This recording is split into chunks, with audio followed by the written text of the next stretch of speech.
Key On Sports is the leader in Ohio high school athletic coverage in written, print, and video streaming. From the latest news and results and written content to the high school football game of the week every Friday, Key On Sports has you covered. The vision of 15-time published author Vince McKee has become the most trusted site in Ohio high school athletic news.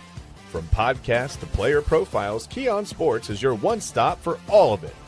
Visit them today at keyonsports.com or on YouTube at Key On Sports. Check out their socials on Twitter and Facebook as well. Clean energy, bold flavors, and no jitters. See why people won't shut up about Dubby. Clean energy, no jitters or crash. Whether you're starting your workday or getting ready to exercise, Dubby Energy helps you lock in and focus. With over 15 flavors to choose from, you can't miss. Order Dubby Energy right now by using the QR code on your screen and use the promo code InsideEdge10 to receive 10% off your order. Dubby Energy, your energy-focused sponsor of the Inside Edge Network, Cleveland's digital leader. Discover our collection of body mists made with clean, minimal ingredients. Handcrafted with natural essential oils and clean ingredients, they offer a natural alternative to synthetic fragrances. Perfect for sensitive skin and those seeking clean, mindful self-care, and the perfect gift for you or your special someone. Courtesy of Alley Rose Fragrances. First-time customers, use that promo code InsideEdge20 to receive 20% off your order. AlleyRoseFragrances.com, a proud sponsor of the Inside Edge Network, Cleveland's digital leader. Whether searching for a baseball autographed by your favorite World Series slugger, a signed football by an iconic Hall of Famer, or the jersey of a world-famous soccer star, you've come to the right place. Here at SportsMemorabilia.com, the web's leading source of authentic sports memorabilia, you'll find more than 500,000 authentic products from nearly every professional sports league, team, and players. Not only will you find your next prized sports possession with ease thanks to superb customer service and tremendous site experience, you'll have the satisfaction and peace of mind that every product listed comes complete with a certificate of authenticity and is fully backed by the SportsMemorabilia.com lifetime authenticity guarantee. Go to SportsMemorabilia.com by using the QR code on your screen right now. SportsMemorabilia.com, a proud sponsor of the Inside Edge Podcast Network, Cleveland's digital leader. Find us on InsideEdgeNetwork.com for the latest information on your favorite shows, personalities, and network partners. Plus, guess what? We have a merch shop. That's right, we have network polos, t-shirts, champion jackets, hats, and bottles. Rep the network. Every purchase supports independent sports and entertainment media. Use the QR code on your screen right now to check out InsideEdgeNetwork.com. That's InsideEdgeNetwork.com. Can you imagine eating chicken nuggets on a water slide? I would not advise you do that. Soggy chicken nuggets. He needs to try the new. He want to be slim, sir. He's got to try the new. Try the new Berry Blast Sprite on the water slide because it's liquid on liquid. You should be fine. I love John. He's one of my favorite wrestlers of all time. This idea sucks. Just being honest. There is no world where Jey Uso beats Boba Fett. There is none. No. I don't care if you have all 15 members of the Bloodline out there at once. I don't care. 14 of them shall smack Jey Uso. Yeah, one's spiking his own brother, and they're going to have that thing because now we're going to get Solo and Roman at SummerSlam. Can't wait for that. That's going to be a nightmare.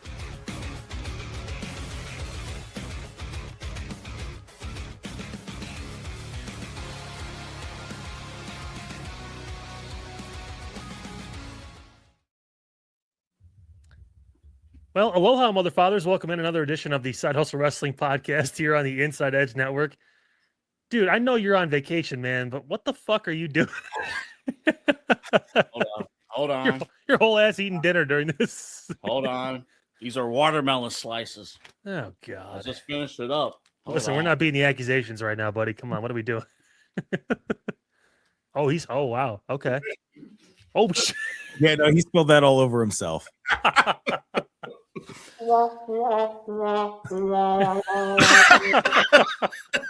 Dude.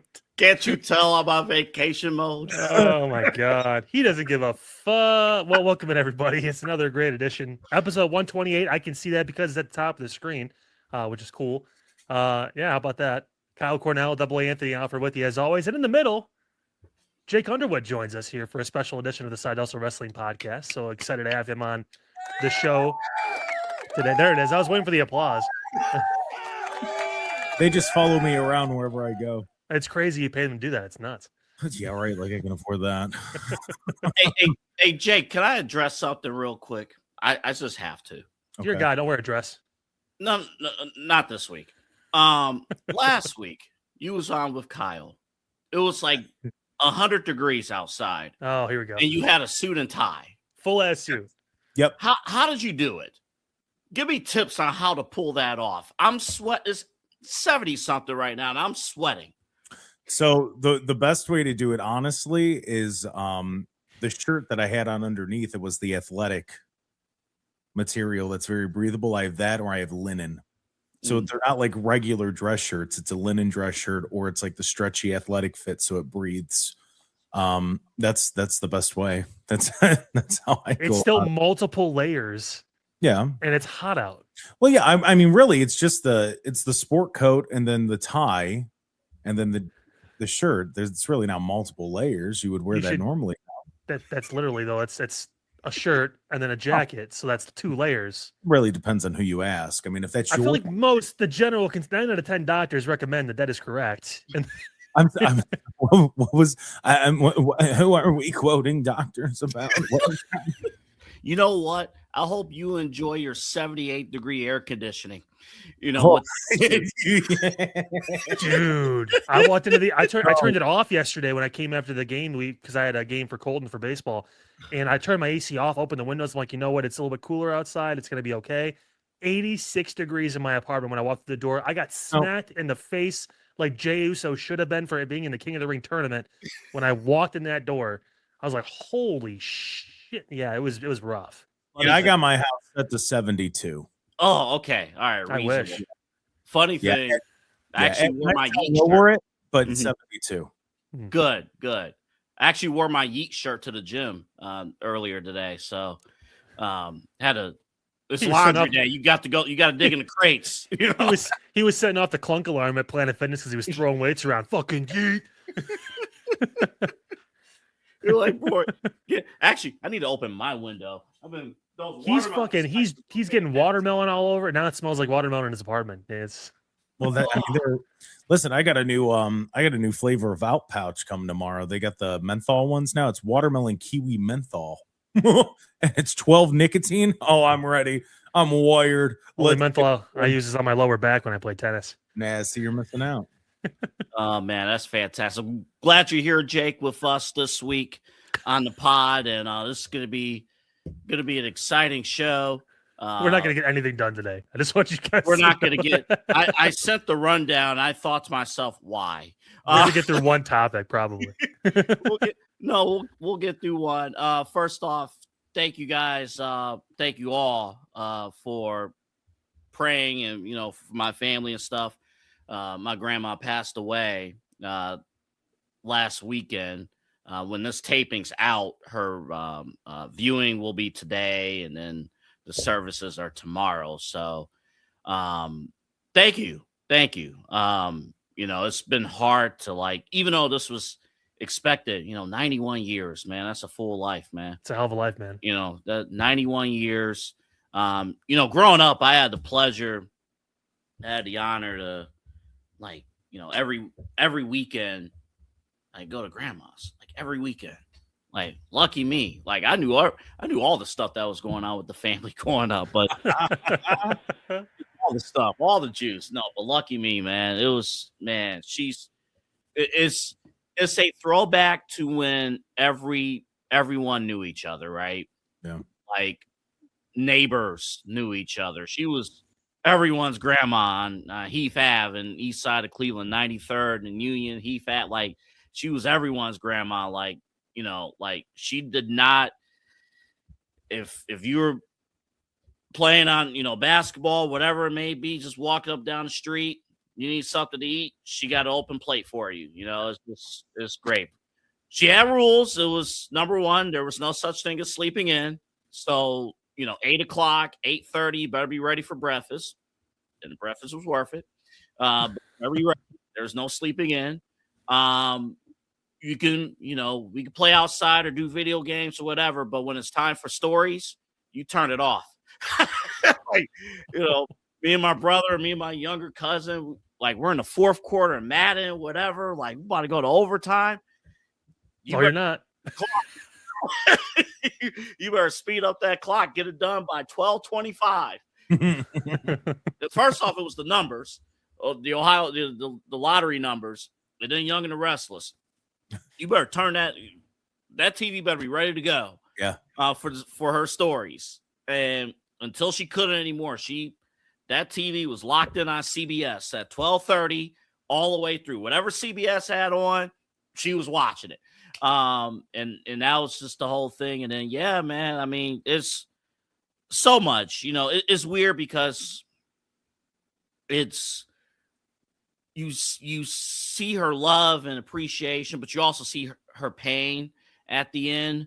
So, selfishly, we want to keep our loved ones forever, and to be honest, I know none of us live forever, but she was one of those that you just think in your mind, she's going to live forever.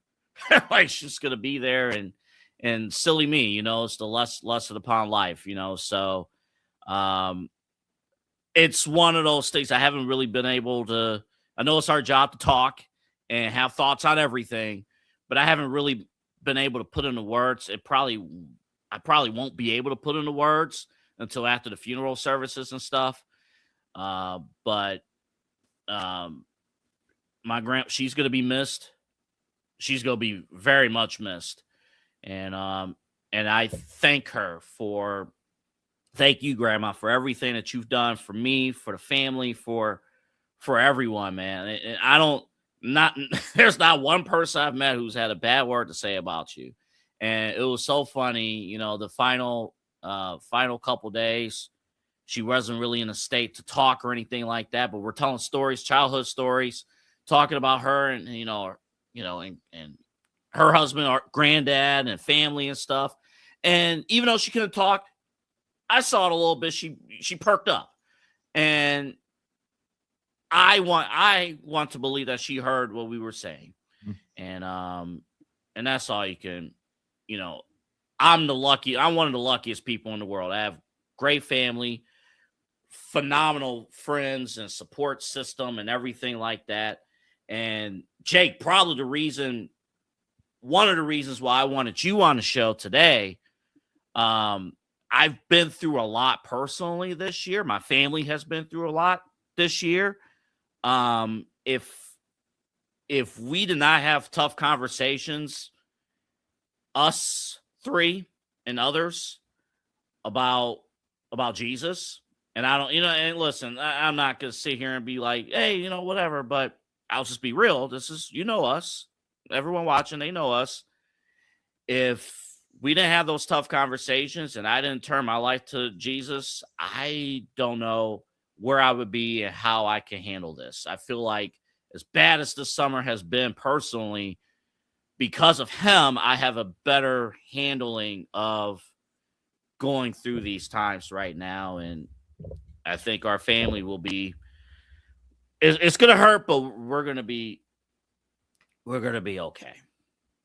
So, thank you for that. For those who don't know, correct me if I'm wrong, gentlemen, WrestlePalooza. I hate that this great story starts with a stupid wrestling name. It's going to come back. Don't you worry about it. I know. They'll find a way. I hate it. I wish man, this journey started after SummerSlam. No, WrestlePalooza. Well, what was the it was the AEW pay-per-view, and then what was the pay-per-view after that? Because it was the WWE one too, right? That was WrestlePalooza was the WWE one. The AEW one may have been like All In or one of those ones. Okay, yeah, it was the one in Dallas, right? Yeah, you're thinking All In, and then Saturday night's main event was that same night. That was when Goldberg retired. Was it that one?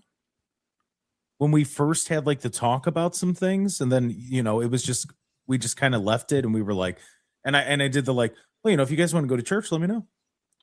If you ever want to do that, let me know. It might have been briefly brought up, but I vividly remember WrestlePalooza. We hashed it out for a solid 4 hours. Oh, after the yeah. show. Yeah, no, that was The night I knew. Like that was, and everyone watching, listen, I'm not going to sit here and tell you on that night, I went to church the next day because I did it. Mhm. But Jake stayed with me, periodically sent clips to the church that we go to, that we drive an hour to go to, and it's worth the drive. It's a good church. And he kept sending me clips like, hey, check it out, buddy. Check it out. He was patient with me. And I finally, top of the year, I got to do it. And I'll be back next week. And then I'll be back next week turned into I'm there as much as I can pretty much every week for the last 6 or 7 months now. Yeah. And then, I can't tell Kyle's story better than he can. But a few months later, he had a lot of stuff going on, and reached out. He came to the decision, and ever since late April, every week we've been going, and it's worked for us. Yeah. And it will be selfish of us not to spread that to others. Yeah, I mean, yeah, at the very least, check it out. I mean, I found that church on the way back from DC. It's Grace Fellowship Church is in Niles, Ohio, and anybody's curious, it's a great, phenomenal church. Yeah, I found that I was on the way back from DC. I was driving, and I mean, that's when I was like really in it, working with politics and stuff. And I was like, this is some evil stuff. And I was back and forth with my relationship with God, and I wasn't really all in with it. I wasn't both feet in. I was like, a toe here, a toe there. And just, I just the feeling that I had going into some of the places in DC, I'm like, there's some really, like, I don't want to say demented evil stuff, but demented evil stuff that's going on here. And I need to have the best defense that I could have. And it was somebody that I knew. I still talked to her occasionally, but not like I was at the time. But she went to that church, and it just so happened to be the same one that I watched on YouTube a few times when I was, traveling around. Because I mean, I was on the road for a good part of 2 years. I was maybe home in total for 2 months out of that span. So it was 22 months on the road. Went to 47 different states, and I would have to stay grounded. And it started off as a bid.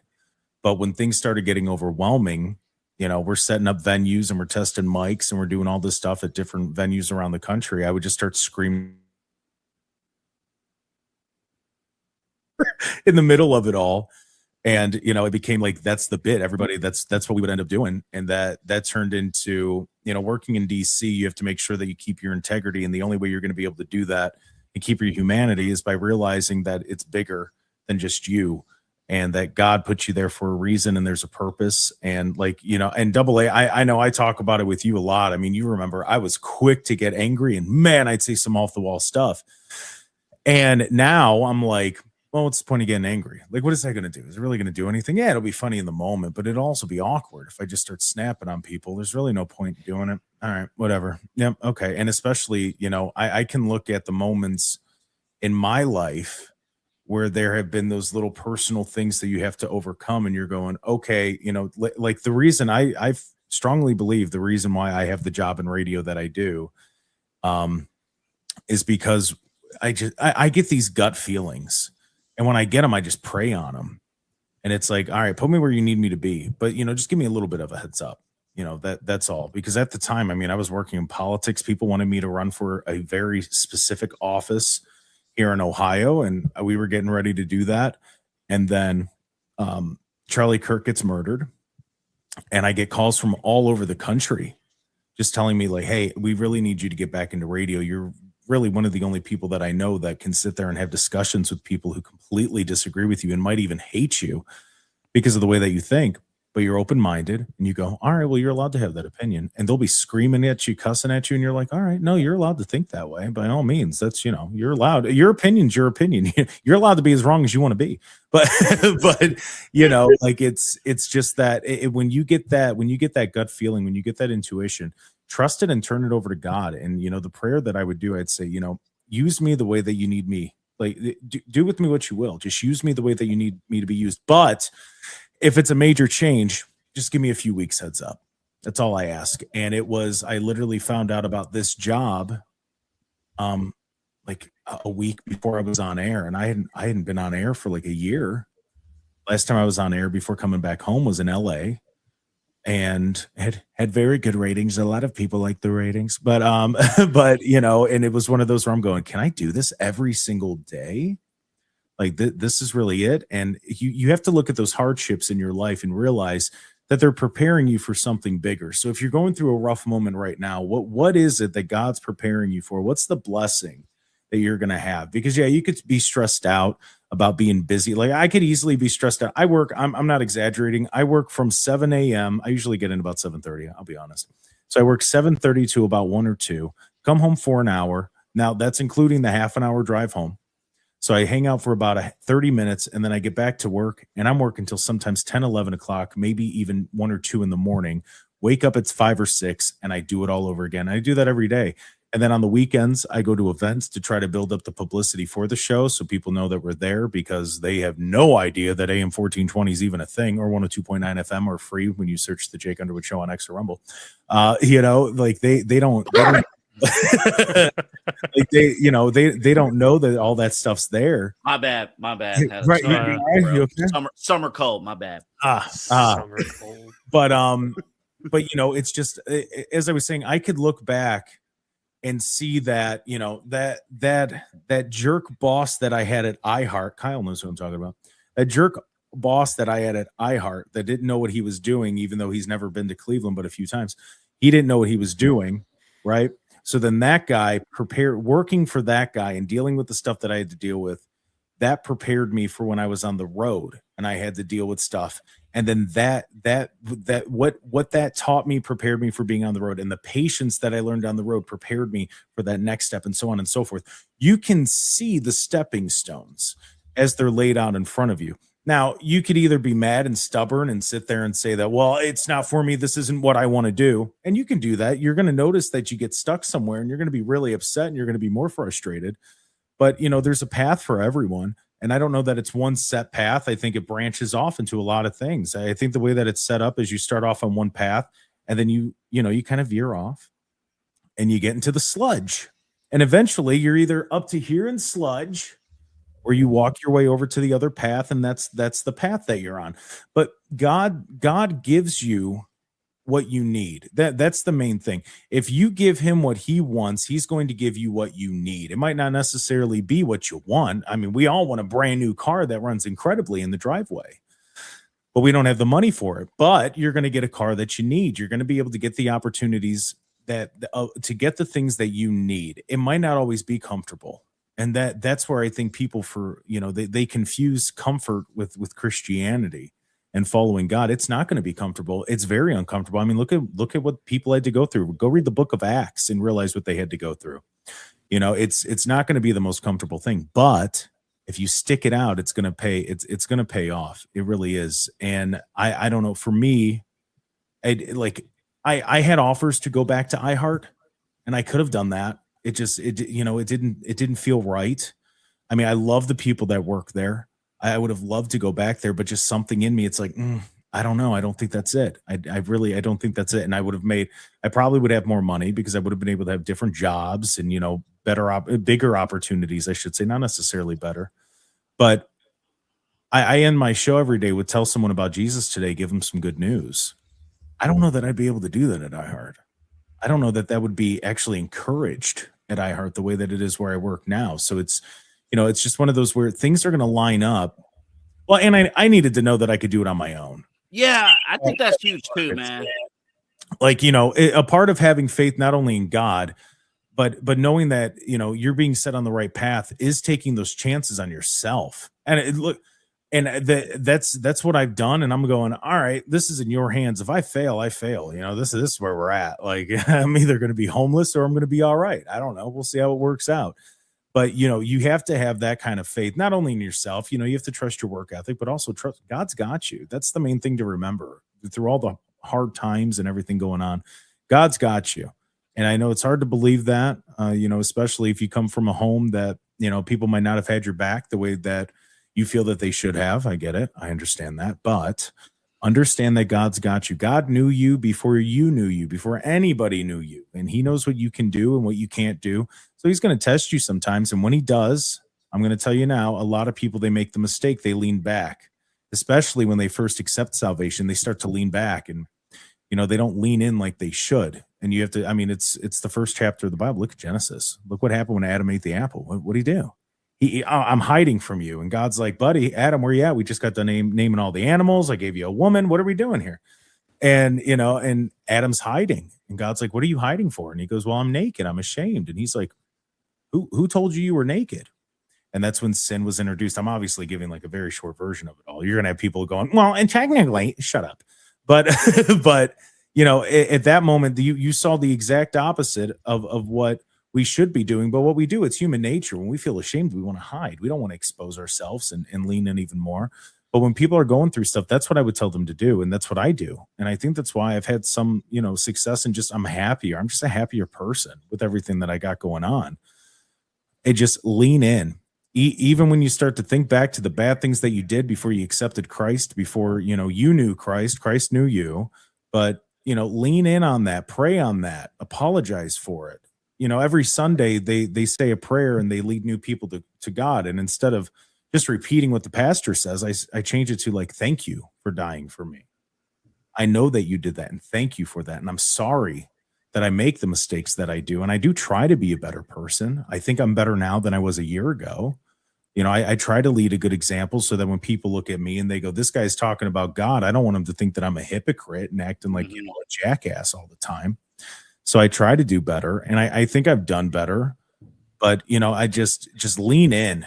If you got questions, if you're not feeling confident about something, lean in as hard as you can and just embrace it, and know that you're not going to get what you want. You're going to get what you need. And sometimes that involves answers that you don't necessarily want, but or like. Right. Or like, because that was one of the questions I had. I'm like, we're presenting this like, oh, this is how it's supposed to be, and you accept it, you like it. I'm like, why? And just the whole thing. I'm with it there. And one more thing I just want to say. Keep in mind that churches and religion have done more damage to Christ's reputation than Jesus ever did. Or Jake the Snake. Hey, you do wrestling, am I right? Kyle is so disappointed in me right now. What else is new? Hey, what is Stone Cold? Never mind. King of the Ring. If I can for a second too, guys, I don't know if you know this about me, but sometimes I tend to dominate the conversation in certain situations. I thought it was important for me to sit back in these moments, especially with Double A. Beautiful what you said about your grandma, and I never got a chance to meet her, and that's a shame for me. There's a couple people in your life I wish I could have met that I didn't get a chance to, which sucks, at least on my end, me being selfish. But I will say this whole experience, Jake and Anthony talked about it. Yeah, it was a tough spot back in April. Just a lot of things going certain ways, personally, financially, even still. It's still tough. It's a struggle. These guys know what I'm talking about. It's we're not millionaires. We're not making a crazy amount of money. We picked a profession. We love this profession, and we understand that a lot of people don't make a lot of money doing this. This is kind of just what it is. Even the most successful people are not making what some people are making down at the damn Aldi. It is what it is. Like it's tough. It's tough in what we do. And being able to, and I'm still not perfect at this, being able to fully just give it to God, to Jesus, and letting him kind of just lead the way. And you're almost the backseat driver at that point. You're kind of just hanging out. Like, you can say some things. At the end of the day, he's got the wheel. He's going to be the one making the turns. He's going to be the one pushing the gas or pumping the brakes. And you just got to kind of make sure you strap on your seatbelt and deal with it. Because you really can't. We can do things and we can make choices that we're given, and we have different roads we can take, as Jake mentioned before. But at the end of the day, it doesn't matter what road you take. Again, you're not the one driving on it. So it's taken me a long time, and it's still a process for me to be able to fully lean in and fully get into my Bible and fully understand what this all means and my role in all of it and how I need to serve properly and all of that. But there's been drastic change just from my life as far as my hope, my aspirations, what I feel. I mean, in the midst of all this, we started the show. It was an opportunity on Unfiltered for me to kind of have a new space because, I didn't have a bunch of people calling me trying to get me back into media when I moved home. It was a little different scenario for me. So, and it still is. But I mean, I did have one person who told me we need to get you back on air, and he's the person 2 frames over to my left. So, thankful for that. And I think that all of it happened for a reason. So I'm happy to be here. I'm happy to let you guys talk and not take nearly as long because I think your stories are a little more powerful than mine, at least for now. And yeah. They're all powerful in different ways and stuff. Obviously the day and the week and circumstances will dictate certain things, but I think it's important, the faith, family, almost said football, boy, American. Hey, listen, you were real close. You were real close to quoting what some of the taglines for some conservative organizations: faith, family, and freedom, buddy. Wow, so close. How about that? He was almost a conservative. He was so close. No. No. No. We would love to have double A Anthony Alford. He would bring the charge. Honestly, he would be an incredible guy. He's gonna pull his MAGA hat out of the back there in a second. Sunday night. I'll let you know. I'm kidding. Hey guys, we'll take a. No, this is great. Sometimes it's nice to talk this out, and the greatest compliment that I received from family, over the weekend, hey, we love your show. We don't know what the hell you're talking about, but you guys are entertaining. Dude, that's what's going on with wrestling. But you guys are entertaining. And that's the greatest compliment we can give for this show, Side Hustle, because Kyle and I, and shout out to Pete. Pete's on vacation this week. That's why we're at home. But we try to put out a great product. The last 128 episodes, we try to put out a great product, and not just for people who love professional wrestling, but even those who don't like professional wrestling but want to be entertained for an hour or so. We do. Listen, we do what we can. The 23% of our listeners that are from the UK, we appreciate you. All right, we're speaking in an accent you don't know, bruv, but still, we appreciate you guys. No, seriously, thank you guys. Are they still in the World Cup? I don't even know. England is, good. Yeah. Good. I'm done with the World Cup. England and Norway coming up. That's gonna be a good matchup. Oh yeah, no, we're really excited, dude. I mean, everybody. I'm at the edge of my chair. Yeah. See, look, exactly. Mm-hmm. Like Scott Hall. Ooh. World Cup. Ooh. Yeah, when the Argentina, what was that? Combo Verde, that was the best match. Cape Verde, yeah. Yeah, sure, them too. That was the best one. I was downtown. I was at Town Hall watching that, and it was really good because there were people from the countries there, and they were getting into it. And I'm like, "Ooh, this is fun!" But yeah, the United States is out; they're all losers. So. People from Cape Verde at Town Hall downtown. I mean, they were cheering. They were wearing the jersey, and they were cheering. And I'm like, I don't see just some random guy being like, "That's my team for this tournament." No, it's so fun because I've been off this week. I haven't.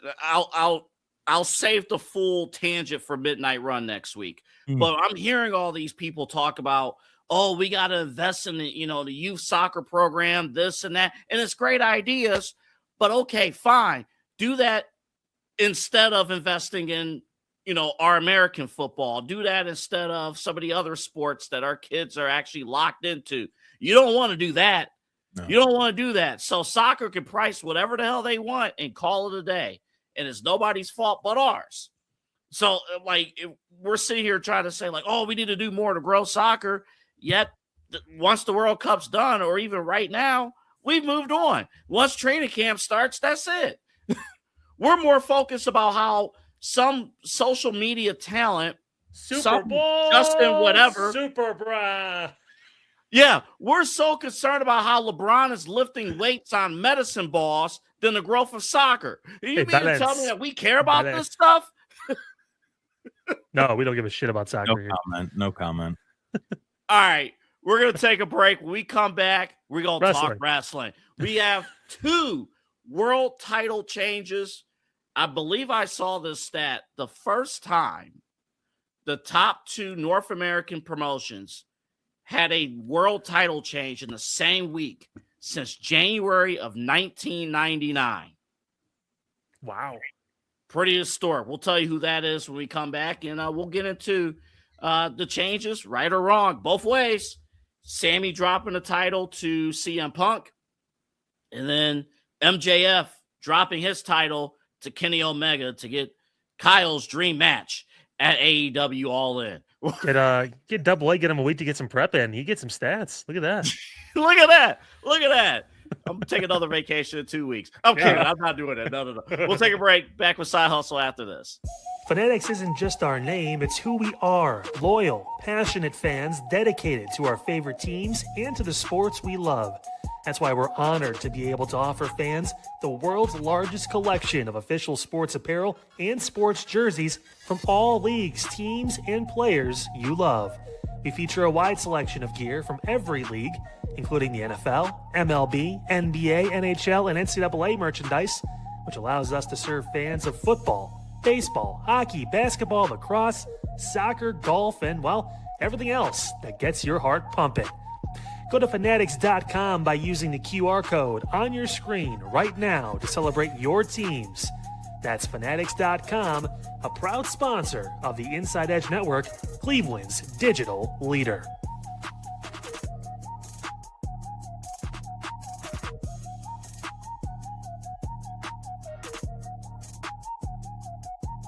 Small business owners are superheroes, but nowadays running your business means doing so inside your shop and on social media. That's why you should make Omega Video Marketing your sidekick. With a decade of content creation experience, I create dynamic, informative, and fun videos for your specific social needs that will increase brand awareness, get you more followers, and keep your social pages and websites current and fresh. I offer flexible pricing and turn times and will work with you to understand your brand and your story. All of that comes from the heart. My award-winning expertise is just the cherry on top. So let's get connected. After all, your brand is the alpha and my expertise is the omega. Discover our collection of handcrafted candles. That's right, every product is thoughtfully created in small batches free from harmful toxins for mindful everyday indulgence. Our candles are hand-poured in coconut soy wax with natural wood wicks, offering a long-lasting burn and rich fragrances. Create a cozy, safe ambiance for your home with candles from Alley Rose Fragrances. First-time customers use the promo code InsideEdge20 to receive 20% off your order. AlleyRoseFragrances.com, proud sponsor of the Inside Edge Podcast Network. Mosser Moments Photography is a husband and wife wedding photography team based in Cleveland, owned and operated by Inside Edge Network's very own Ryan Mosser and his wife Hallie. For the past 10 years, they've captured more than 100 weddings across Northeast Ohio and beyond, always working together as a true two-person team. Their style centers on authentic, emotional storytelling, documenting the real moments between two people in love and creating images that feel natural, comfortable, and true to the couple. Rooted in Northern Ohio but inspired by their travels, Ryan and Hallie bring a warm, personal approach to every wedding day. Their work blends experience, consistency, and a genuine passion for helping couples relive their best day through timeless photography. Learn more at MosserMomentsPhotography.com by using the QR code on your screen right now. MosserMomentsPhotography.com, a proud sponsor of the Inside Edge Network, Cleveland's digital leader. So, Kyle, we go to break for 3 minutes. And our guest, he's Jake. Oh, no, this is the part where I can't hear Double A. Oh, you can't hear me now? Oh, you got to be kidding me. You got to be He's kidding. going solo for a minute. Hold on. You go.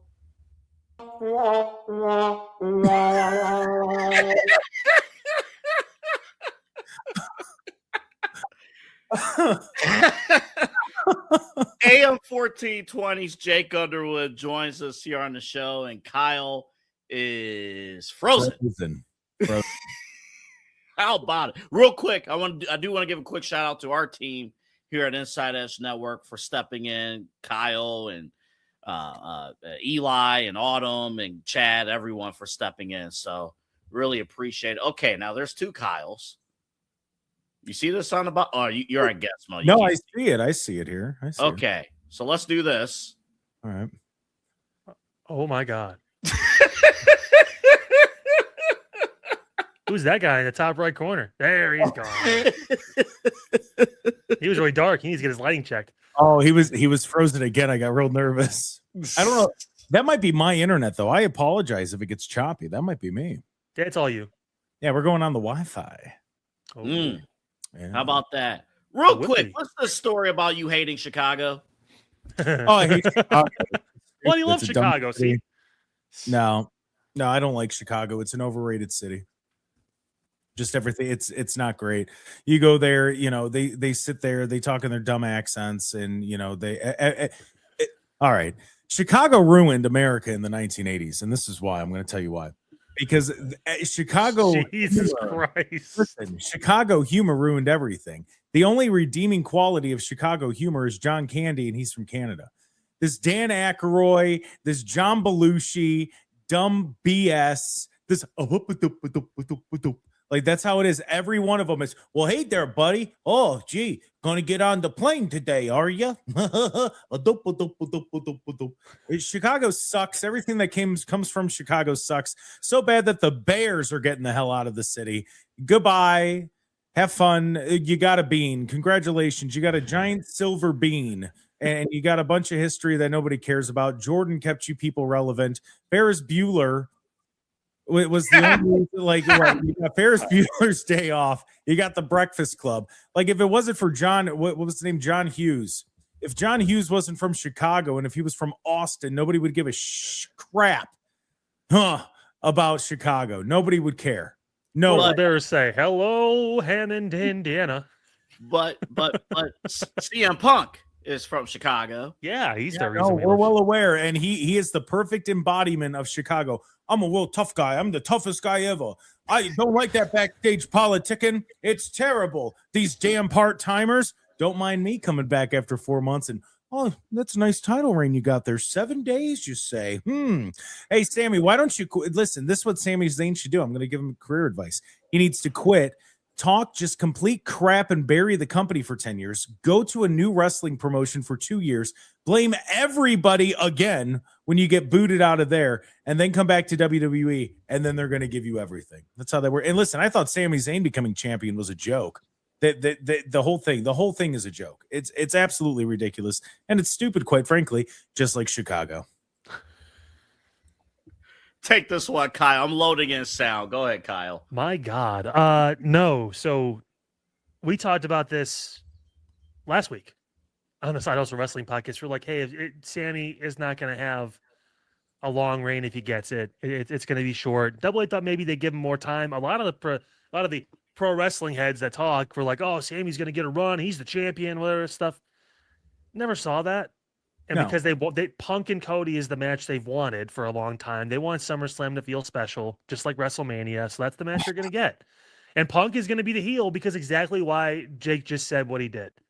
Because of the fact that he came out and was against part-timers and all that stuff. He's going to show up tonight on SmackDown because we're recording and we're airing on Friday. He's going to show up tonight and he's going to, oh, you missed me, did you? Yeah, whatever. He's going to lean into the part-time bullshit and say all of a sudden now that he was wrong and people are going to start booing him for it. Do you realize, real quick, do you realize CM Punk has no support outside of Chicago? They were chanting his name for like 10 years when he was gone, and that was every arena. I'll stop. That was like 5 years ago. It was 5 years ago that happened. We're not doing this. You know what? Johnny Manziel must be a really good quarterback because the fans in Cleveland were chanting Johnny. Okay, not like CM Punk though. No, it's not because Punk actually can do the job. Like let's be completely fair too. Like he's a draw. He pulls in money, but that's not. Hold on, based on what? He still has a job. That's When has he the ever important been thing. the top guy?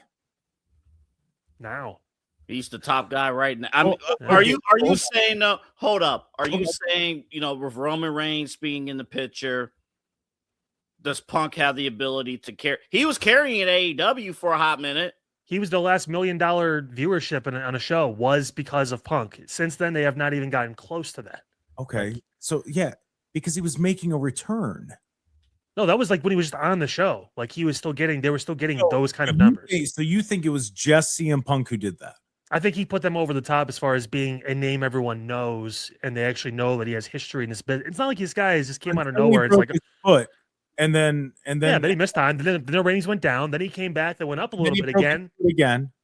No, then he broke his fist on Jack Perry's face, and somehow Jack Perry still has a job. No. Please remember, it was foot. Then he fought David. Then he fought John Moxley for the title. Moxley goes over because he broke his foot again during that match. Then that's when he left. Once again, took a bunch of time off because CM Punk gets sad and he misses his dog. So then he takes a bunch of time off because he gets hurt and everything else. And then he comes back and he goes, "You guys don't realize how great I am. I'm so good. And you people who aren't like me, well, you're dumb and you're stupid. And you play backstage politics because you're a backstage politicker." And then everybody goes, "Oh my God, he's exposing the business. Oh my goodness. Do you hear what CM Punk's saying? He's exposing it all." Like that's every CM Punk promo is, "Oh yeah, you're tough. Well, I'm a tougher guy because I'm a tough guy and I'm CM Punk. And you want to know how tough I am? I'm the toughest." And it's like, all right, dude, we get it. But he says it with such confidence. At least, and listen, I know. No, the AEW. Hold on, the AEW part, that's its own chapter, its own thing. I think it was a combination of him coming in with experience and an immature locker room at that time. And, AEW has a better locker room now. I would agree with that. But they needed to separate. I'm gonna say one thing about this, and Jake, when we do talk about news stories and stuff, you're obviously really well informed. You know what you're talking about. In this situation, I'm gonna call bullshit on you. Like plain and simple. On what part? Pretty much most of that. Punk injured his foot one time when he jumped into the crowd, and that's when he had to drop the title to Moxley. It was the one time he missed time with injury there. He may have hurt his shoulder at a different point or his elbow, but he tore his tricep in WWE. That's the time he got injured again. That just happened at the Royal Rumble. He wrestled one match against Dom. It was a dark show. And then he came out and did the Rumble. Once. A few weeks off, said it was fine, came back, re-broke the foot. He just broke it once. He just kept going and trying to work through it, and that's why he had to take 6 months off or whatever it was. But again, whatever. That's not the point. The point. Hold on. Okay, so he missed time for the injury twice. The same injury that he tried to work through. Yes, because he wasn't trying to be a part-timer. He tried to work through it so he could make WrestleMania, but it wasn't happening. Well, no, he tried to work through it so he could make the AEW show because it happened in AEW. Torn tricep, he was done. He knew he couldn't do anything. They still had him on the show to do talking head stuff, whatever it was. Right. Okay, you can listen. You can no. Hold on. You can hate Punk as much as you want, and you can hate Chicago and all that stuff, whatever it is. To say that he's not a draw in the business and he's not one of the main people in this business that draws money and gets ratings and gets pops from people, whatever it is, crowds, whatever. It's being ignorant to the situation. It just really is. It just is. Whether you like him or not, you can hate every single thing he says. You can think he's full of shit, whatever it is. It's just not true. No, draw doesn't mean anything because, and this is why I'm going to say this, because they could sit there, they could talk about how they're making all of this money. Well, that's because they jacked ticket prices up. The hottest guy they had in the company was somebody who went, yeet. So I don't want to hear about how the product's great when that's the. You don't have to like it. I'm not saying it's great. I'm just saying he's the guy. He's one of the guys that does it. Again, it's not about whether you think it's great or not. It's about what draws at the end of the day for them. They don't care. Well, then let's talk about what draws at the end of the day. Was he bigger than Undertaker's first time around? No. Was he bigger than Cena? No. Was he bigger than Orton? No. Yes. He was not. He was bigger than Orton. It's fun to talk about Randy now because he's older and he still looks crazy in shape and because he's a TikTok meme, not because he was that big in wrestling. Like it's his career. It's really he's built his career off of. The first go around, I would have got a ticket for CM Punk over Randy Orton. Yes. So when he was punting Stephanie McMahon in the face, he wasn't that big of a deal. That was during the summer of Punk, so it was kind of like simultaneous. Yeah, it was like right around that time. Yeah, because it was 09, 10, that kind of stuff. That's when Punk got his biggest. So yes, he was a bigger star at that point than Randy Orton was. Sorry. I mean, he was. I mean, you can disagree. That's fine. But I mean, Well, you're allowed to think I- whatever you think, right? I will say, you be as though, wrong what as you want. Remember, you said that. So Yeah, no, Summer of that's fine. Punk. I understand you want to sit here and lick Punk. That's all right. You could do that, buddy. No, so the you like summer Smurfs, I of, like Punk. Whatever. the WWE Summer of Punk was 2011. Yeah. Randy Orton's peak was 2009. So when Orton became a babyface in 11, Punk ascended and stayed there at the top once we got past summer of 2011. I would 2010 argue, on. He's been a I mainstay. would Even when he was argue missing that time. unless the babyface is John Cena or Hulk Hogan, the heel is always going to be more popular than the babyface. So is that on Orton? No, It but dep- he it dep- flipped back and forth a lot. Honestly, it depends on your theory behind that logic, behind your statement. Who? Like, I mean, look at DX. They DX. were technically baby faces. What? Yeah, because Vince was the heel, and the establishment was the heel, and they were going against the establishment, just like Kyle, Stone they Cold. were going out there Stone Cold grabbing was their an crotch and stuff. Yes, They were Stone Cold. Yes, they were 100% baby faces. That was the time of the era. Just like Stone Cold was saying "fuck you" to everybody, and everyone loved it because Well, I mean, he's if we against wanna talk- everybody. if we want to talk about the time of the era, it was just completely it was all blended together. And then when Cena came in, they brought back that who's a heel and who's a babyface. That's when they brought that back. So much so that Rusev from different country, Rusev bad guy. Like they brought it back to that. I mean, they had people going out there, we the people. Like it went back to that early 90s. Right? man, Like that's let's not forget about Zeb. Zeb was out there making promos. Go watch those videos on YouTube. It'll blow your mind. Like they went back to that. I personally, I think Randy Orton is more popular than CM Punk. Here, we'll do it like 92 through the fan used to do the arguments. If CM Punk is on one side of the mini mall, and then you have Randy Orton on the other side, who's going to have a longer line to get autographed? 216. Shut the hell up. Shut the You know damn well this is a podcast. Hey, Right? That's how that works, right? listen, okay, just never mind. I ain't even getting into that. No, I just for me, the reason I don't like Punk is he's very hypocritical, and that's fine. That's you can hate him, but like I just acknowledge the fact that in this industry, sure, Randy's on that list too of those big, larger than life guys. But if I see CM Punk walking down the street, I know who the fuck he is. Just like I know Randy, just like I know Cena, just like I know Roman. There are certain guys you just know. And honestly, and I'll say this about this is just me talking about CM Punk. I think he's one of the greatest promo guys in our industry. Yeah. In the history of the industry. How I think do you feel about John one of the Cena? best promo guys. And I say for this reason, either you love him or he'll piss you the F off. Obviously. And there's no in between. See, the thing is, here's the thing though. I know what's going on in his match, and I don't even have to hear him talk.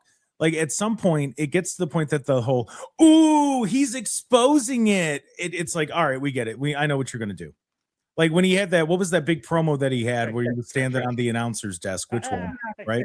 Because it's all the same thing. Come out, start in the ring, start on the outside, bum rush the camera, get in the camera's face, say something about your opponent that everybody goes, ooh. And then he hops on the announcer's table and he talks about how we're going to take it back because this is CM Punk and I'm better than you, or I'm going to say something and I'm going to recall something I did 12 years ago. And that's every CM Punk promo. Like, to be fair, people tell me that John Cena was good at promos. I don't think he was. When he was bouncing, when he was in the ring with somebody else, when he was talking to them, he's good at it. When he's by himself, not as much. Because every John Cena promo was this Sunday. Oh, it's going to be hard, but I'm going to beat his butt, and I'm going to do it because of all of you. Yeah, by himself, not as good as a promo as when he had someone to bounce off of and target. Well, and to be fair, I would say the same thing about Punk. Yeah, when he's sitting there and he's going back and forth with someone, but let's go back to the heyday. Let's go even Hulk Hogan. When Hulk Hogan was talking alone, you were like, what the hell is he going to say? And it brought you in. The same with Flair, the same with Stone Cold, Triple H, The Rock. When you're good at a promo, it's because you're able to do it by yourself. You're able to get the crowd engaged in it. I think to go back to his feud with Roman Reigns going into WrestleMania, I do think we saw a little bit of that, but I blame it on the fact, because you got to remember, they had a hot back and forth the night after the Royal Rumble. And then because of Roman's schedule, the feud disappeared. Punk was facing Finn Balor every other week, trying to bridge the gap in between this with Roman showing up once every other month. I mean, it was So tough. I do think because of circumstance across the board, if a feud drags out and there's no physical or very little physicality, like there's nothing more at stake. Like it's me versus you at WrestleMania, and then that's it. What are you gonna say for 6 weeks? Can I make a 7 comparison weeks? that maybe Jake will appreciate? And you can tell me I'm just dead wrong, but for some reason it popped in my head. Mhm. To me, to a level, CM Punk is the Howard Stern of professional wrestling. Shock talk. That's what it all is. It's I'm gonna break the fourth wall. I'm gonna do that thing. I'm gonna be very edgy. I'm gonna say whatever I need to say. So you think well now Howard Stern completely changed broadcasting forever. You think CM Punk changed wrestling promos forever? Yes.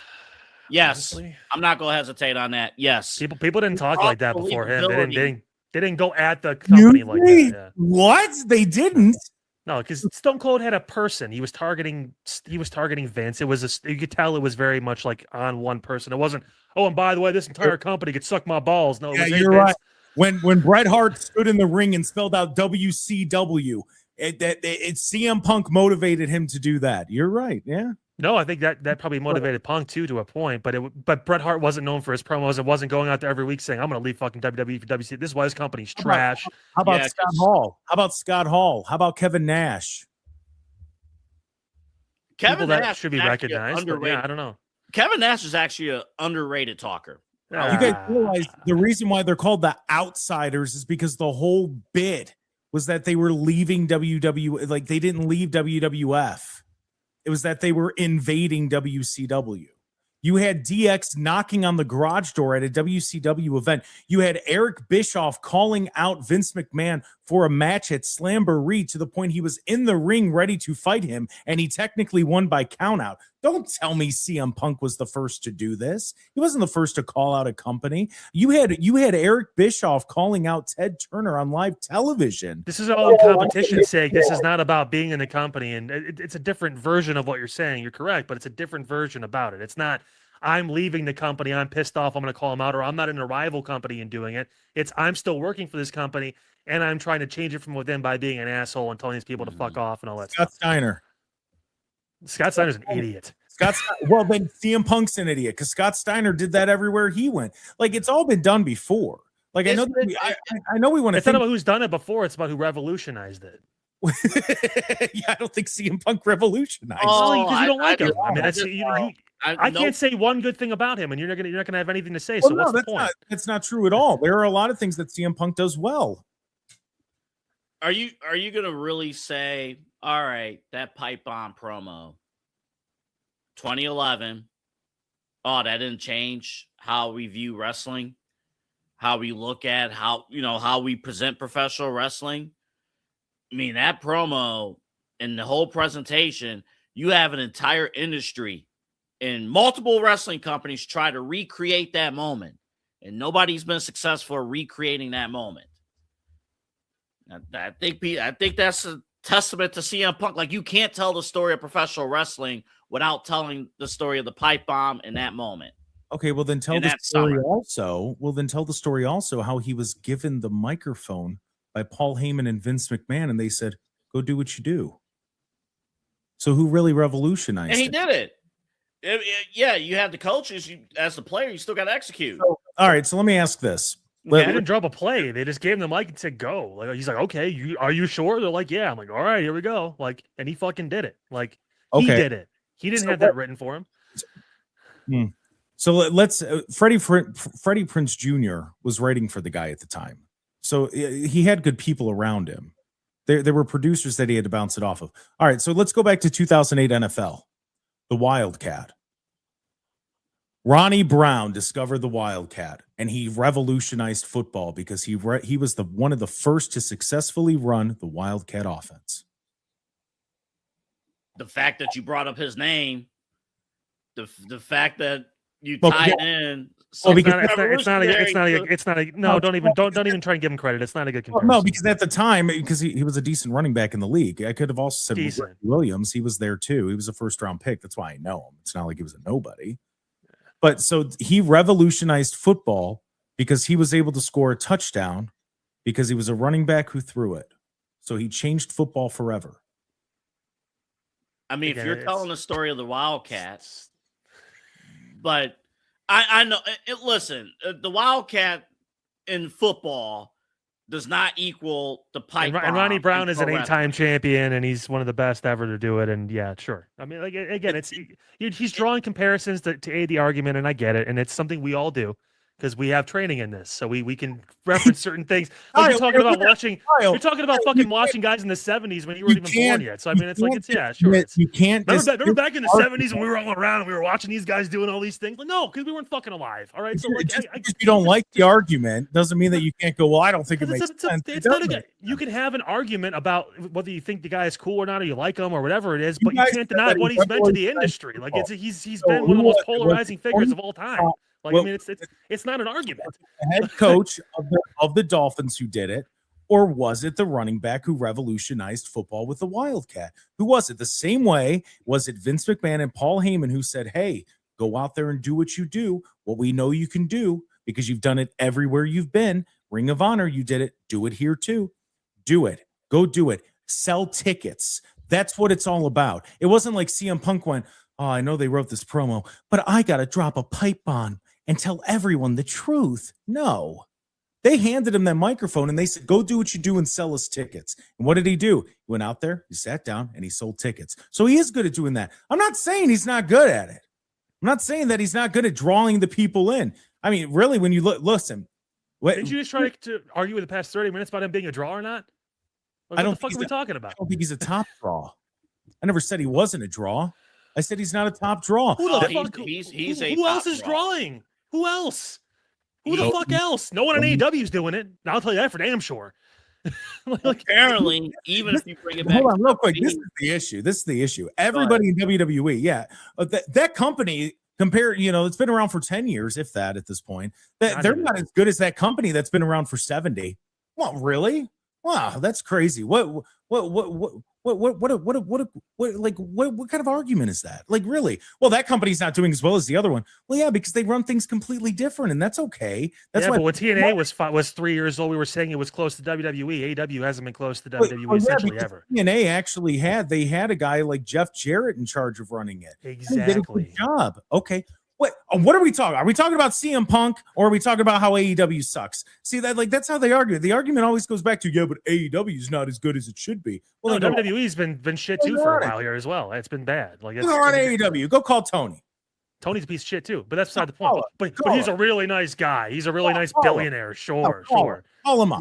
you Tell know, I wish I could. Then he would delete my number. I drew a blank. I forgot which Tony you was talking about. I thought you meant the Tony guy the who worked fucking radio. tiger. We're talking about Frosted Real Flakes. quick. What was the name of the coach for Miami in 08? It's not Tony Soprano. Sperano.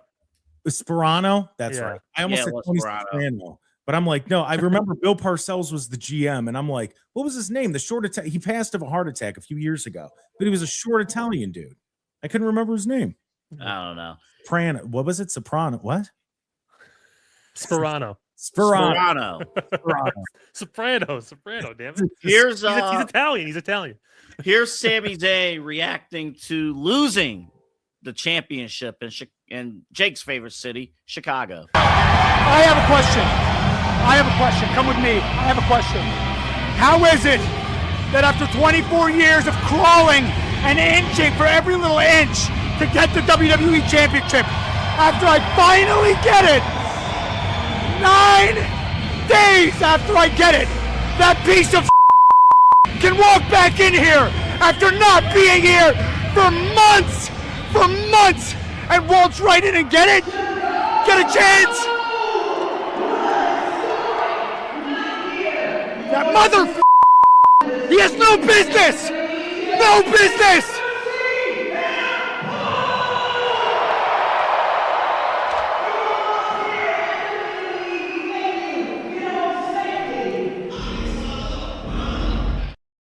All right, we cut it off, and then later on, apparently some fans flicked off Sami Zayn. He flicked them back. It was great. Played his part. He played his part. He did. He played his part. So That revolutionized wrestling for me. Say that again, Jake? Eat the biggest, That fattest fucking that- Smurf dick you can that- find. That Eat it. revolutionized wrestling for me. I mean, when have we ever saw somebody backstage doing that? That's revolutionary. And of course, they put him over in Chicago because that's the only city that he's over in. That's why AEW, just to get a good crowd and reaction, they had to go to it had to be in Chicago or near Chicago. So they could go see CM Punk. I think they overdid the Chicago thing. It was crazy. They overdid it. I didn't like that. I'm like, CM Punk could be over in places other than Chicago. He is, but the over reliance of Chicago, I understand that being a turnoff. I completely get it. I get that. Hey, if they ever do a show on the Isle of Samoa for Roman Reigns, it's going to be wild. Oh man, Let's do it every week. Hey, Miz is from Cleveland, and so is Dolph Ziggler. Maybe we should have TNA and WWE. They should just battle Wolstein Center on Mondays, and then whatever day TNA's on, they can have that day, and they can Thursdays on AMC. Thursdays on AMC, Mondays WWE, Thursdays, and we'll have them go to the Wolstein Center, and then the pay-per-views they'll have them at the Q or whatever it's called now. You know what I miss, guys? What do you miss, Double A? I miss when the promoter would have the hometown hero always lose. Kurt Angle never won a match in Pittsburgh. Oh, Vince made sure of that. He told when he first walked out there, and they're gonna boo you. What? What are you talking about? It's my hometown. I'm an Olympic gold medalist. Like, no, you're gonna get booed. Kurt Angle has an 0-for-50 record in Pittsburgh. He wins everywhere else. Those "You Suck" except chants were Pittsburgh. legit for a while there. Yeah, it was pretty. That was an actual legitimate chant until people started appreciating him a little bit. Perk Angle changed all of that, you know. I've always loved Kurt Angle. Kyle, do you think this is the right move, taking the title off of Sami Zayn? Yeah, he's not. When I think of main event of night one of SummerSlam or opener even of either nights of the show, I don't think Sami Zayn versus Cody Rhodes or Sami Zayn versus whatever. Not yet. This has the opportunity to build in the storyline, like I said before, to like a Daniel Bryan type. People forget that Daniel Bryan won the world title first. He had it and lost it in what it was like 10 seconds with the Sheamus at WrestleMania before he eventually got back to the top of the mountain, like how many years later, whatever it was. So he had gotten that first championship as the cleaner cut version of Daniel Bryan. He kind of went downhill and then had the stuff with Kane, which was great. It was entertaining. It was funny. And then eventually built back up to being the underdog who finally got that championship against the system, so to speak, which was just Triple H and Stephanie McMahon. But I mean, now Sammy's got an opportunity and a reason to kind of, and one thing we know about Triple H, he likes to recycle storylines. So why not touch back into one of his most popular ones and have Sammy be the guy this time that has to come full circle, come all the way back and try to win the championship, maybe around WrestleMania season, who knows? But that story had a potential to be that kind of level of like, this guy's been busting his ass for all these years. And you can tell he's working his ass off. He's always there. He's almost never been hurt. All this, he's just been grinding. He finally got it. And all of a sudden taken from him. So like Punk's going to be a huge heel. Like he's going to be, if I'm them, I'm leaning into it. Like, I'm like, dude, come back and be even more of a dick. Like, just come back and, yeah, I came back. Who gives a fuck? I don't care what I said. I made up with Saudi. I can say whatever the fuck I want, that kind of thing. Like, he can do whatever he phrase it like that to paint Punk as that heel. Cody is kind of just the stopgap in between possibly Sammy having to work his way back to that point. Even if it was just a token run, I'm okay with it. Sammy can say he's a WWE champion. That's cool. We get to a bigger match that more people technically want to see. I guess at SummerSlam with CM Punk and Cody. We thought maybe that was going to be WrestleMania at one point this past year. But it sucks for him, but also it could lead to something bigger. So we'll see. I look at Sammy as a bigger star after now, 9 yeah. days. Yeah, for sure. I don't know if it's just me. I look at Sami Zayn as a bigger star. 9 days. I love the reaction afterwards. It changed the business. I'm kidding. But I love the God. You can't tell the story of pro wrestling without that. Never mind. Sami Zayn's 9-day title reign. But to me, Sammy's a bigger star. Sometimes, listen, my issue with Triple H, not every person needs a 3,000-day title reign. Okay? Occasionally switch it up. Occasionally somebody has to drop the title after 9 days. It could work. It can happen. I understand why they did it that way too. Typically, if it was technically a bait and switch. We were supposed to get Sammy versus Cody, and then the injury angle at the beginning of the show, and then it's Chicago. Boy, I wonder who they're gonna pick. Should have brought out Otis, and then it would be really funny if Colt Cabana came out. Let's bring back all the ghosts. Come on. Oh man, that would have been nice. That would have been nice. But if they go babyface, Cody and Punk going into SummerSlam, I think we know who Jake's rooting for. What is your feeling, Jake? I've never asked you about Cody Rhodes. Oh, I like Cody. Okay. Yeah, no, I like Cody. I liked Cody like in the first go around. I liked him. It just I always thought he was a good wrestler. I didn't necessarily enjoy him on the microphone that much. He got better. He has. Listen, that video that they put out with Secretary Kennedy, there was hardly any lisp. I was like, look at you, buddy. But those acting classes, he's learning how to mask it. Yeah, he is. But no, I like Cody. I mean, the story's there, with his dad, and I liked his dad. I like Gold Dust. Like I like his family. They're a good wrestling family. I like Cody. And when it comes to Sami Zayn, his title run, I laughed to the point I went, all right, I'm done for a little bit. That's what this is, because it's just nothing. Absolute crickets. I thought my window was open. I thought it was outside. I like crickets. We don't got that here in Bedford. I'm kidding. We don't got crickets in Bedford. We don't. We have other things. That ain't one of them. Like it felt like a punchline. It felt like a punchline. Like it was a joke. It was dumb. It was dumb. And listen, no, I don't. Honestly, I'm going to tell you what's going to happen. Okay, this is what's going to happen. Ready? They're going to build up Sami Zayn as this he's going to do it. He's going to be the guy. He's going to get his title back. And then Kevin Owens is going to come out.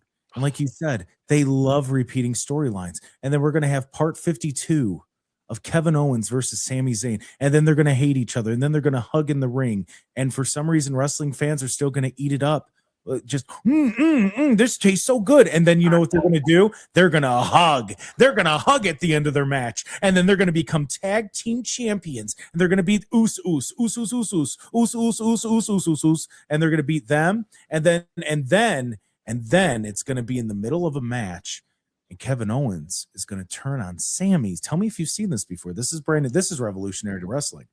And he's going to turn on Sami. And that's going to lead you up until SummerSlam next year. This is going to be a year-long thing. Just get ready. That's all. I do miss Kevin Owens a lot, though. I do too, but I don't. Proposed storyline separate. Yeah. I hope the neck injury. I hope he's better. Yeah, but I mean. Oh yeah, no, I hope he's good too. That's like Big E. I would love to see Big E wrestle again. He's done. Yeah, no, he's become the official spokesperson for a Primal Viking, the supplement. So hey, you know what? Good for him. No, good for him. Big E's in good spirits. I had the opportunity to see him a few years ago. He's in great spirits. He's doing well. All right, let's breeze through a few of these. We have a new AEW World Champion, and let me fulfill the tease before the commercial break. Like, as my soundboard, 30 minutes ago. Who was that? That was a shit. That was a long shit. Hold on. I'll go ahead and do it, Kyle. I'll give you the reaction. I'll give you the sound. He loves Kenny Omega. I'll shit longer than your sound. Kenny Omega, the new AEW World Champion. What a fucking joke. We get Omega Ospreay 3 at AEW All In. I'll pine in for that one. Coming up in August. Bruv. The first time the top two North American promotions have had a title change in the same week since January of 1999. It happened on the same night. One channel, a finger, put out Kevin Nash. Hulk Hogan it was so instrumental to the fabric of professional wrestling. The finger poke of doom. Actually, that killed the company. And on the other side, Mankind defeated The Rock to win the WWF Championship. And it put butts in the seats. Yes, it did. Both moments, you can't tell the story of professional wrestling without talking about both of those moments, January 4th, 1999. Oh, I know there's a podcast. They talk about 86 weeks. 83 or 84. Don't give him extra 83. weeks. 83. Yeah, don't give Bischoff more credit. Yeah. Don't give Bischoff more credit. Dude, I remember sitting down with Hulk and I said, Hulk, what do you think about a finger poke? And he said, that doesn't work for me, brother. And I said, but Hulk, wouldn't you just like it? The networks might like it. And he said, well, brother, let me know, brother. And then that idiot Conrad, every podcast, that guy's on there. So, Eric, tell me, what is it that you thought about the finger poke of doom when he was poking people with the finger? Excellent question, Conrad. I was actually backstage and I had an itch in my armpit and I poked it and I said, wait, let me go ask Hulk about this. True story. I'm somehow related to Ric Flair, so everybody knows me. Now I produced every podcast. Got it. Thanks, Conrad. Hey, we got Goldberg. Goldberg's going to do this or whatever. Oh, Goldberg's going to magically make it back from the medical facility into the ring. But he headbutted his way through it to get back here. Yeah, he did. Unbelievable. My funniest thing, look at Sting, the night of Starrcade. Doesn't work for me, brother. Don't be surprised, by the way, if Kenny versus Ospreay turns into Kenny versus MJF versus Ospreay, by the way. I just want to point that out. There's too much between all three not to make that a triple threat. I'd be shocked unless it's going to be MJF and Cowboy or whatever the fuck his name is now if he's leaving on the program. Well, they'll listen. Tony, the only thing I question about all of this, the only thing I question, all right, fine. You're going to get the dream match. People will pay to see that. So, and among AEW fans, a lot of positive reaction knowing that we're getting Omega and Ospreay. So fair enough. My only thing would be, well, why did you go through with the whole Darby experience in the first place? Wouldn't it have been better for MJF to have that title straight through and then maybe at Forbidden Door, instead of the Mark Briscoe story, you run that title match at Forbidden Door. You give people another reason to watch. Ospreay would have won the Owen Hart tournament earlier tonight. You would have had Ospreay sitting at ringside. Hey, winner of this match faces Ospreay at All In, and you do the title switch then. Reward the pay-per-view audience. And I only say this because with AEW, they're actually charging full prices for their pay-per-view. So I want the pay-per-view audience to be fully satisfied with story, not just wrestling, but story, and rewarding. I didn't feel right giving that match away, giving that result away on Dynamite. That's just and you in that one moment, Double A, become a better booker than Tony Khan has the entire time he's been running that promotion. My goodness. Oh, give stop me it. the applause. Guess what? Guess what? In 2019. Hey, let Double A have his applause. You shut up. I'm going to tell why he should be getting it. So in 2019, guess who had more booking experience in pro wrestling, Double A or Tony Khan? The answer is the same amount. Kyle doesn't like AEW.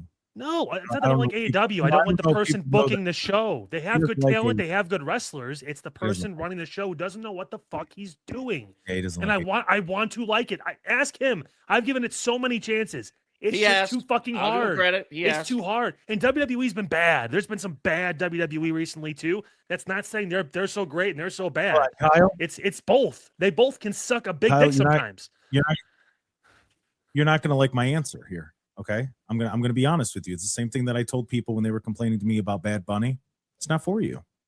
I know it's not. It's not for most people. You're not. It's a very niche audience. I'm already a niche audience. It's crazy. Right. And they like it. What's wrong with that? It's okay. Yeah, and they fuck their cousins and they live at home still. Sure. The flippy dudes are the ones that do that. I don't know about that. No, the fans. I mean, but the fans of the flipping dudes. Pan a front row at an AEW show and let's take a look at which Jim, Bob, and Harry they're all. Like I get it. My baby with my mama. I'm 45 and I haven't touched a woman. That doesn't mean that it's bad. No, it's indicative of who actually likes that kind of bullshit. Well, now you're just quoting MJF when he talks about AEW fans. He's right. Unless you get paid by them, then it's like, listen, I can either confirm it or not. Yeah, I love Tony. It's great. Yeah, I mean, now, do I really feel that way? You'll never know. Yeah. Jake, what do you think about this? I mean, now you get Kenny Omega's the champ. Yeah. I didn't realize. He tweeted it's been like almost like 1,600 some. Yeah, it's been a while. I didn't realize it was that long. It felt not like gonna he last just long had either. the title, but he really didn't. Let's look Yeah, at, no, look I at mean, Kenny it Omega's. makes sense because that's the fans like Kenny Omega. It does. It makes sense for him. I get it. It's cool. You got 3 of the bigger stars. Kenny Omega's held titles all over the world. I mean, he was insane in New Japan, as were a lot of people. Come here, and it's cool. He's been out with injury. He's had the diverticulitis stuff going on, which is not good. So it's cool to see him come back from that. He cuts promos a little weird. Double A, we were in attendance for probably the most real promo he ever cut. Do you remember that on Will Ospreay? Oh, I'm drawing a blank. I'm sorry, buddy. I'm drawing a blank. It's when Will Ospreay debuted. Remember when he comes out in the ring? He debuted in Cleveland, I believe, or it was like the second time. That's right. And Kenny Omega went off script a little bit, and that's when he went, so you're going to come here and try to make up for what you couldn't do in New Japan? You couldn't pick up my coattails there, so you're going to try it here? It was like, oh, damn. That's right. Like, you could tell because it was like right before they went to break, and he went from talking like this, like he normally does in promos, to, yeah, you're going to try it now? Yeah, good luck. And it was That's like, right. ooh, Do that. ooh. Do that. Stop. Just talk fucking normal. It's okay. The same way I don't like Punk, you're allowed to not like Kenny Omega. It's all right. God, It's okay. Listen, I wouldn't expect CM Punk to listen to me. I don't expect Kenny Omega to listen to you, especially wearing that hat. Wow. Yeah, well, no, because Kenny Omega likes the Flying Dragons, or whatever team in Japan is, or whatever. What's wrong with that? Nothing. I'd say it's to each their own. He's a baseball fan. Sure, he can be over as hell in Japan. Hell, he can go back if he wants. He could stay there. It'd be great. You know what? He probably couldn't. He'd make a lot more money than he's making now. By all means, take the initiative. Go ahead. But why would he leave a company that he has a say in? You can't tell me they wouldn't listen to Kenny Omega a little bit if he went over there. He's the biggest star ever. I don't know. I mean, AEW didn't give him his own show like they did other people now. Oh, yeah, no PBS show for Kenny Omega. Yeah, everybody wants to be EVPs until they actually have to do the work of the EVPs. Then one guy decided to do it. They didn't like him very much. So there you go. Mad? Why are you still mad at AEW? What's wrong, Kyle? Because Tony Khan's a fuckhead. That's why. I hate him. Why? I hate him. I hate the goody two shoes. I'm a good person. Oh, I'm nice to everybody. Sure you are, dude. Like, fuck off. Like, he wasn't nice to you. What happened? I see through bullshit. What? Like, I know you generally feel the way you do, and I respect you for it. Like, with him, he's an asshat. He's a daddy's boy little bitch, and he needs to go away. I'm tired of him. I'm tired of it. He's a friendly guy. Give AEW to Shane McMahon and just run the fuck away. Just do it. Listen, first of all, you can ask Double A. My love for Shane McMahon is I mean, it reaches.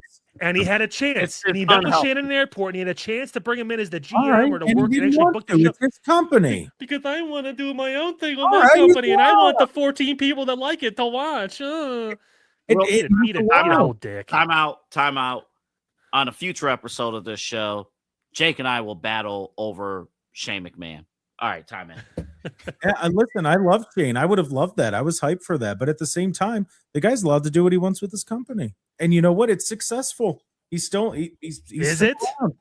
Is he still there? Is he losing money? We don't know because he won't release the books. We don't know what's going on. He doesn't have to. It's his money. Exactly. So we don't know what's successful or not. We have no idea. In the world, you want to see profits?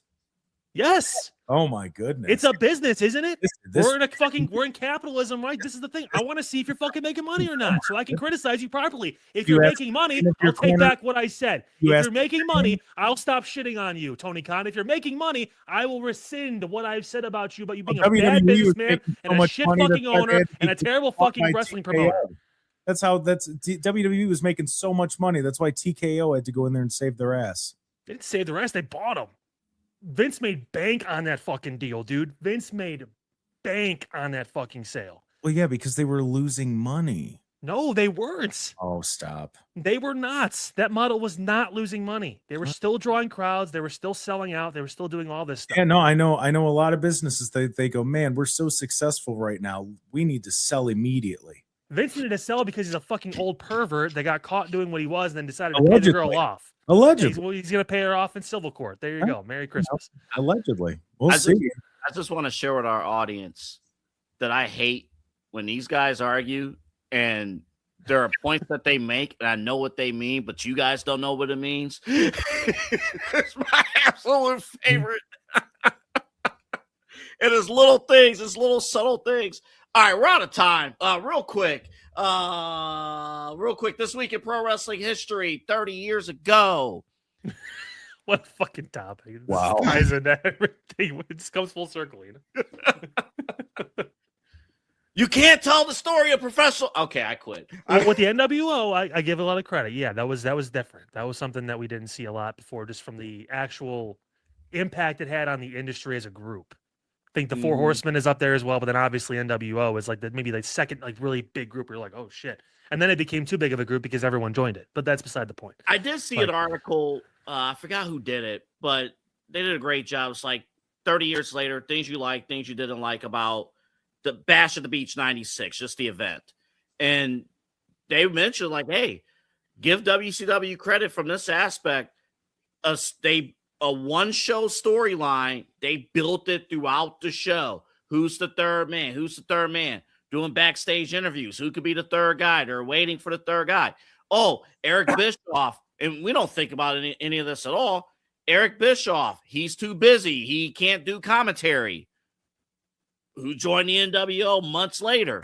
But things you don't think about at that moment. And I think if both companies did more of that, that would be huge. But obviously, 30 years ago, that happened. We could have also did 28 years ago, Goldberg defeating Hulk Hogan, Nitro, at the Georgia Dome in July of 98. It popped the rating. And then they never beat WWF ever again. But they popped the rating. And well, the worst thing about Hogan joining the Outsiders was Bobby Heenan. Oh, whose team is he on? Shut up, you. I wonder nuts. People who are older than us, if they felt like Heenan gave that away. Well, that's what he did though. So if you go back and you watch when Michaels throws Jannetty through the barbershop window, he goes, "Oh, I knew he was going to do that." Like that's just that's just what he does. He just did that.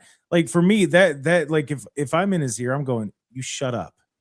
You let the moment breathe." That's another thing these wrestlers both need to do. Let the moment breathe. I don't when music hits and somebody's returning, I don't need Michael Cole to go, "Oh my goodness. Is it really him?" Just let the moment breathe. Yeah, let the crowd tell the story of it. When the glass shatters, yes, we know it's Stone Cold, Michael. Yeah, we know.